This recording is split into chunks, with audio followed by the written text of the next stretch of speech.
عمران خان پر بڑی پابندی عائد کر دی گئی۔ پیمرا کی جانب سے جاری اعلامیے میں کہا گیا ہے کہ عمران خان اپنی تقریروں میں اداروں پر مسلسل بے بنیاد الزام تراشی کر رہے ہیں اور نفرت انگیزی پھیلا رہے ہیں۔ عمران خان اپنی تقریروں میں مسلسل اداروں اور افسران کے خلاف اکسا رہے ہیں۔ پیمرا کی جانب سے کہا گیا ہے کہ عمران خان کے F9 پارک میں خطاب کا حوالہ دیتے ہوئے کہا گیا ہے، عمران خان امن و امان کو خراب کر رہے ہیں۔ عمران خان کے خطاب آئین کے آرٹیکل 19 کی خلاف ورزی ہیں۔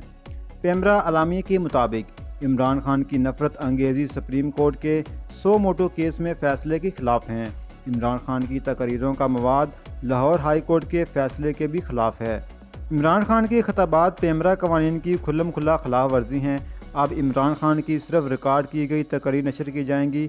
عمران خان کے ریکارڈ شدہ خطاب مؤثر مانیٹرنگ اور ایڈیٹنگ کے ساتھ نشر کیے جائیں گے۔ پیمرا اعلامیے میں کہا گیا ہے کہ پیمرا ہدایات کی خلاف ورزی کرنے والے اداروں کے خلاف کارروائی کرے گا۔